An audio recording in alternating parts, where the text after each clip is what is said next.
Welcome to the tutorial on properties of negative feedback.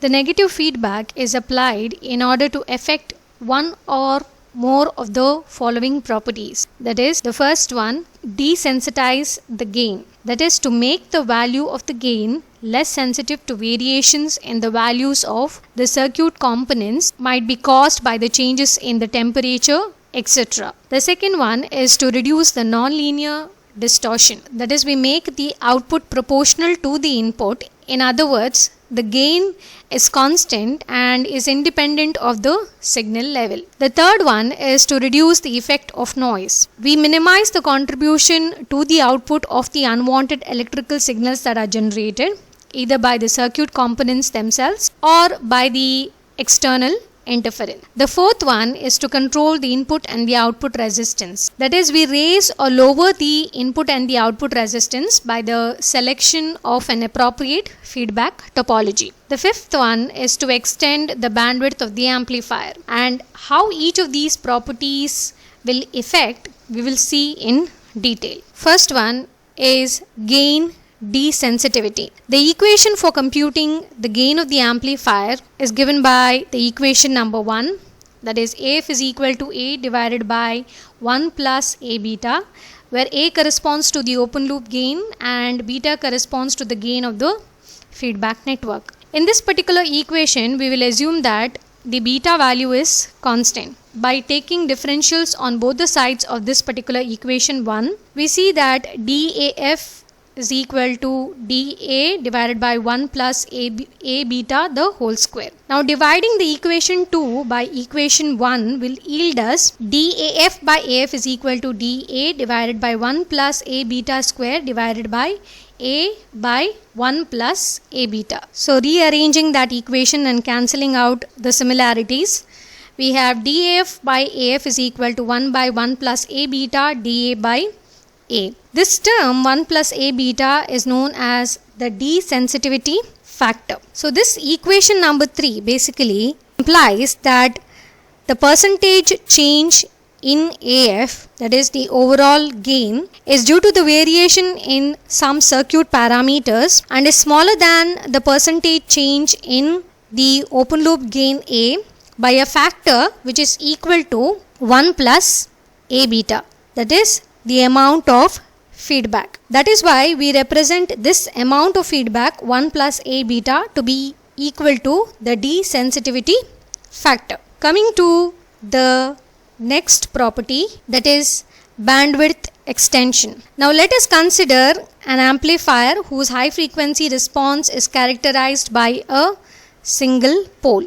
What is a single pole amplifier? I will be posting a tutorial separately so that you can look into the tutorial and better understand it. So the equation for the single pole amplifier high frequency response is given by A of S is equal to midband gain divided by 1 plus S by omega H. Omega is equal to 2 pi F. For my ease of explanation, I will call omega as W, and that is denoted as equation 1, where this AM denotes the midband gain and WH corresponds to the upper 3 dB frequency. Closed loop gain is denoted as AF of S, which is given as A of S 1 plus beta into A of S, and this is denoted as equation number 2. If you carefully observe the equation of the closed loop gain AF of S, it is just that we have included the parameter S with respect to the gain of the amplifier. Rest of the equation is almost similar to that of the equations we have seen earlier. So substituting for A of S from equation 1 in equation 2, this particular term being substituted here as well as here in the denominator part, so we can see the modification that is occurring here.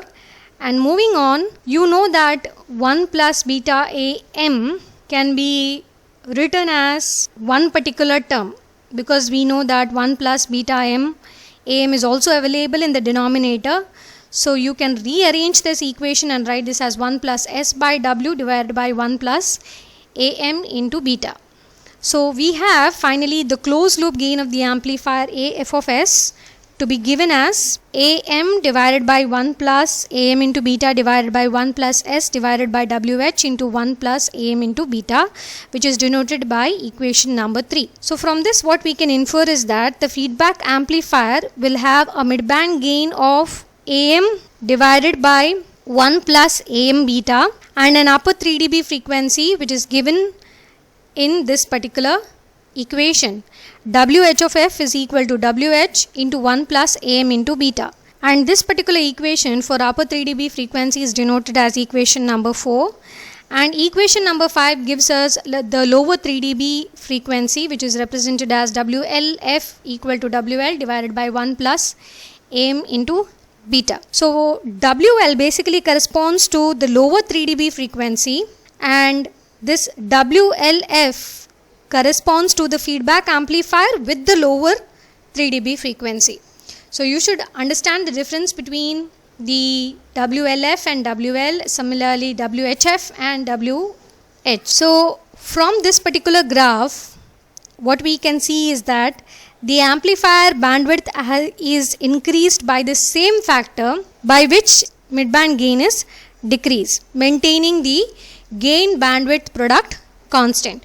So you can see the equation for the frequency of the feedback amplifier, that is in the lower case, as well as the equation for the frequency of the feedback amplifier in the upper case, and how the midband gain has been computed. So to conclude the property of the bandwidth extension, what we can say is that the negative feedback works to minimize the change in the gain magnitude, including its change with frequency. So if you look at this particular frequency response, that is the gain versus frequency response, you can see that the gain increases by plus 20 dB per decade, and whereas here it decreases by minus 20 dB per decade. So that is what I meant by saying that it increases by the same factor and decreases by the same factor.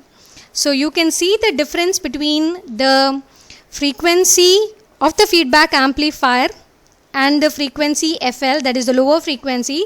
The difference is log of 1 plus AM into beta, and here also when you come to the upper scale, it is the same amount of difference that occurs, that is log of 1 plus AM into beta. Coming to the next property, that is interference reduction. Here we will consider the first figure which is shown in A, wherein we have an amplifier with a gain represented by A1 and an input signal which is represented by Vs, and the interference that is incorporated is represented by Vn. For some reason this amplifier will suffer from interference, and that interference is assumed to be introduced by the input of the amplifier. So that is why we have connected to the input, and the signal to noise or the signal to interference ratio for this amplifier is given by Vs by Vn. Now let us consider the second figure, and in this second figure we will assume that it is possible to build another amplifier stage with a gain A2 that does not suffer from the interference problem. So in this case our original amplifier A1 is preceded by a clean amplifier A2, and we apply a negative feedback around the overall cascade in such a way that the overall gain remains constant. So using the superposition theorem, we obtain the equation of output voltage to be in this particular form, and the signal to noise ratio for the circuit B is given as S by I to be equal to Vs by Vn into A2. If you observe these two equations of the different diagrams that we have seen, in the first case it was Vs by Vn alone, whereas in the second case we have the value of signal to interference ratio which is A2 times that of this particular equation. So with an example, let us understand how the signal to interference can be improved by the application of the feedback, wherein we precede the interference prone stage by relatively an interference free stage. So you can see here we have an interference prone stage and we have preceded it with an interference free stage. The best example would be output power amplifier stage of an audio amplifier. But the problem with such an amplifier is that it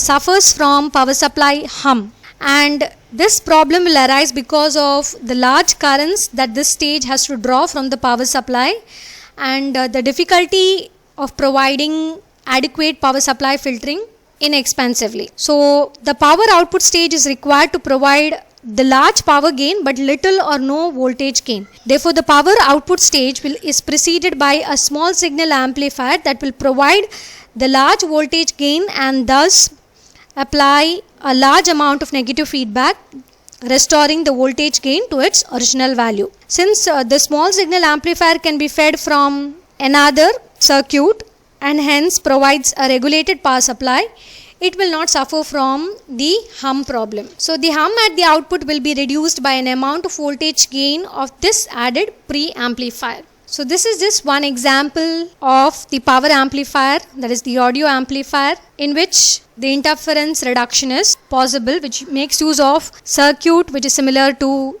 the figure shown in B. Moving on to the fourth property, that is the reduction in non-linear distortion. So if you see the figure here, this figure basically shows the transfer characteristics of the output voltage versus the VF of an amplifier, and this characteristics is a piecewise linear with voltage gain changing from 1000 to 100 and then to 0. So the non-linear transfer characteristics